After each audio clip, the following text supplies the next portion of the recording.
Estamos de volta, senhoras e senhores, com mais o nosso programa Você Sabia? E hoje eu tenho uma satisfação toda especial, porque eu estou trazendo para conversar comigo e conversar com os senhores um colega meu de profissão. O Carlos Eduardo Schneider é, como eu, um jornalista.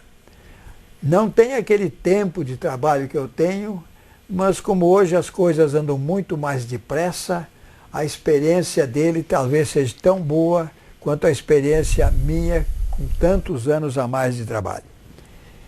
Carlos Eduardo, o que te levou a querer ser jornalista? Olha, eu comecei observando o meu irmão. Vamos esclarecer, ele é irmão nós chamamos ele aqui dentro de casa de Chinadinha, porque todo mundo conhece ele por essa maneira.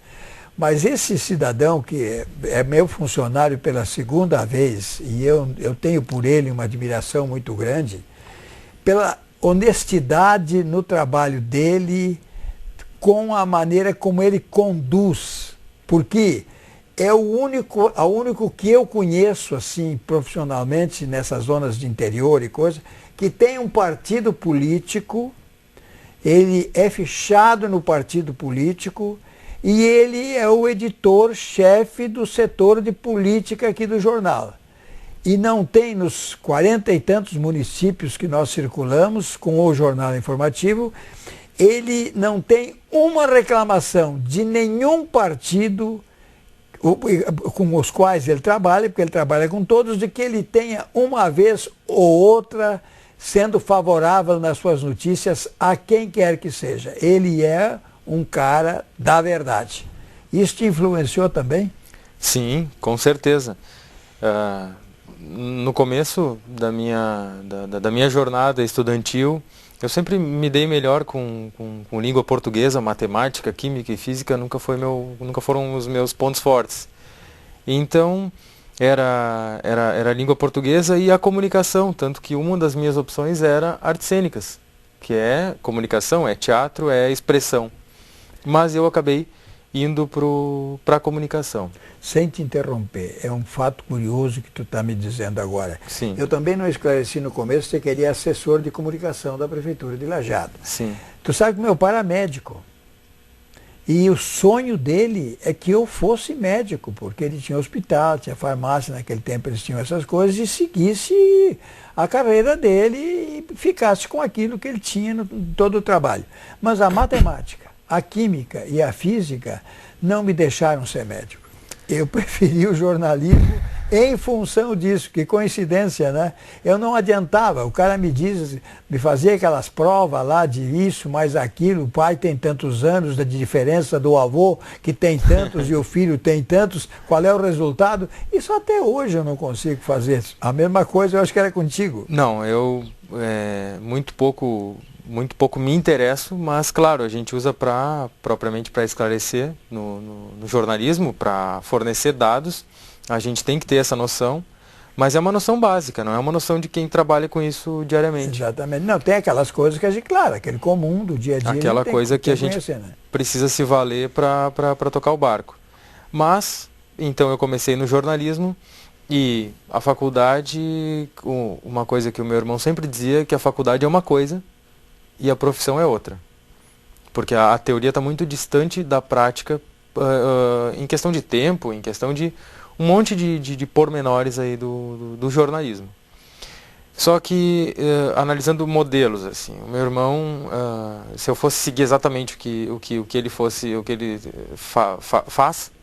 eu iria para o jornalismo.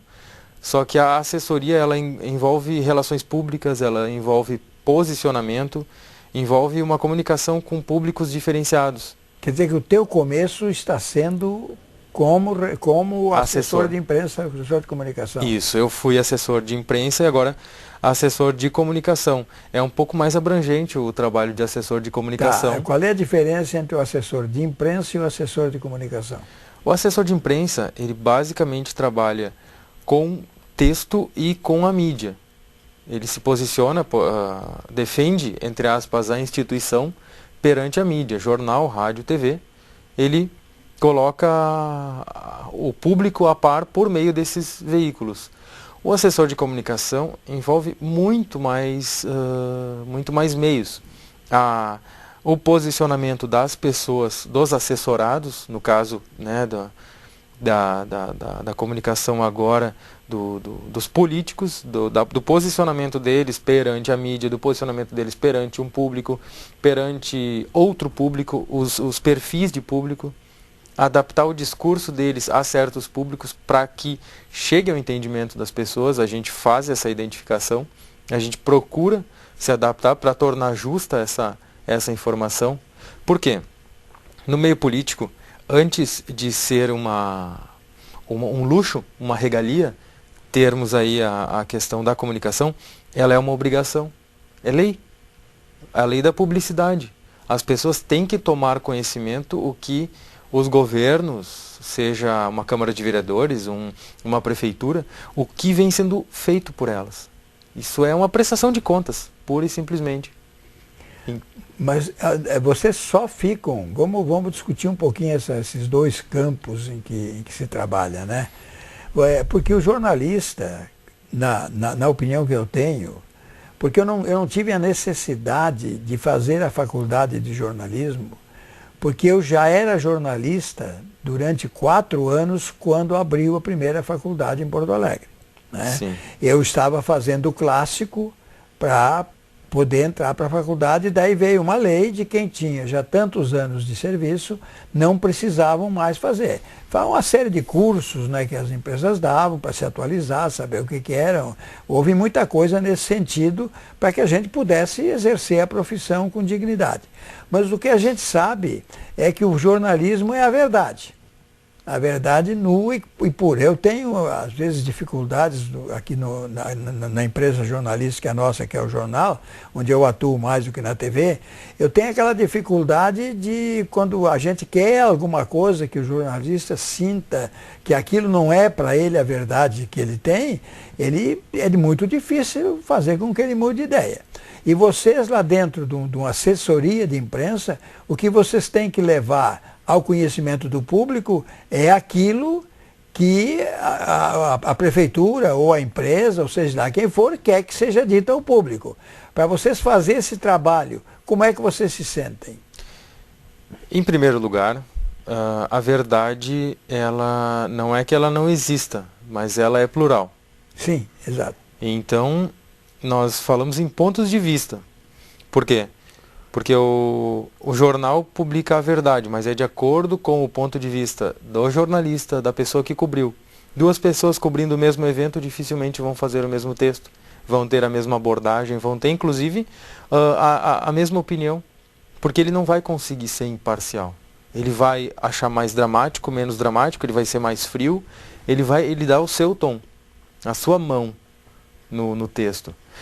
A prefeitura também. No caso da empresa onde eu trabalho agora, que é a Prefeitura de Lajeado, ela também passa a sua verdade. E é legítimo fazer isso. A gente coloca a nossa verdade. E a nossa verdade é o serviço prestado, um serviço que vai passar a ser prestado, um projeto que está sendo feito, um prédio que está sendo construído. Agora, como as pessoas vão receber é outra coisa, é outra verdade. Porque eu posso, mas estamos fazendo o máximo, estamos fazendo tudo. Sim, mas é o tudo. É o tudo que eu espero. As pessoas esperam coisas diferentes. A gente pode fazer o máximo e fazemos o máximo. Só que as pessoas têm anseios diferentes também. É legítimo a pluralidade de opiniões, porque isso faz a gente crescer também. Mas se o jornalista sabe que aquela verdade que está sendo dita não é a verdade, porque eles não estão fazendo, apenas querem que se diga ao público de que eles estão fazendo aquilo, que é comum na política, né? Mas então eles não devem falar esta verdade. Então existe um interesse... Sim, mas se eles falarem essa verdade e quiserem que o jornalista escreva dizendo isso, ele escreve ou não escreve? Eu, na posição de assessor de imprensa, de assessor de comunicação, enfim, eu eu me posiciono dizendo que eles devem escrever.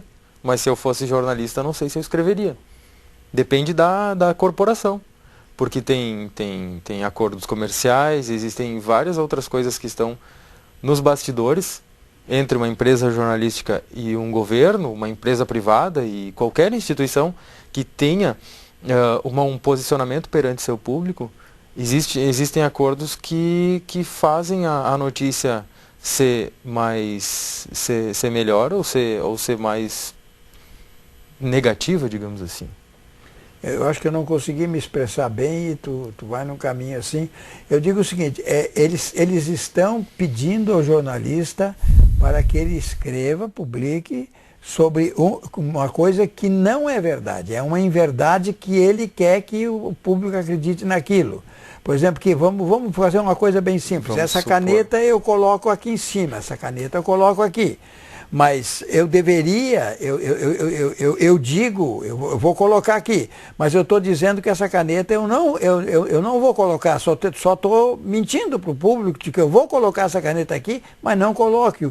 Se o jornalista sabe disso, ele escreve ou não escreve? Ele tem assim, diz, olha, eu escrevo porque eu estou sendo pago para isso, estou sendo mandado para isso. O senhor se refere a uma promessa, por exemplo? Uma promessa, mas que não vai ser cumprida. Uma promessa para satisfazer o público eleitoral, que é muito comum nesses políticos, né?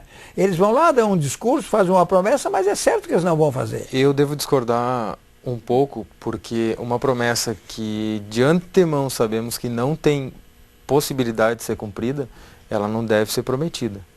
Existem promessas... Não deve, mas vamos dizer que ele exige, claro que não deve, mas vamos dizer que ele exige que seja publicada aquela matéria. Não deve ser publicada. O jornalista não vai escrever, não deve escrever. Não deve escrever, a menos que a chefia obrigue ele a escrever. Mas senão ele não deve escrever. Não, claro que não deve, mas se obrigar.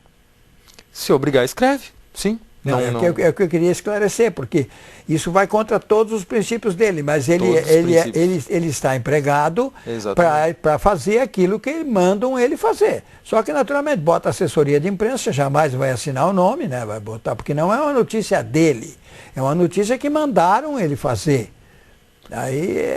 Isso é muito relativo, porque tem responsabilidade das duas partes. Porque eu posso dizer a verdade e essa verdade indo...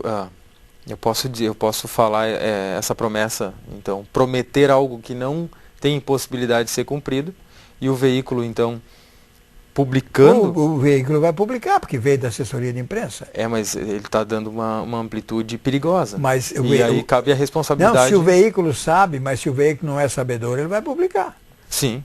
Certamente. Como também o jornalista, se ele não é sabedor, ele vai fazer a matéria, porque foi dito pelo prefeito, o caso, vai fazer isso, vai fazer aquilo, ele vai fazer aquela matéria.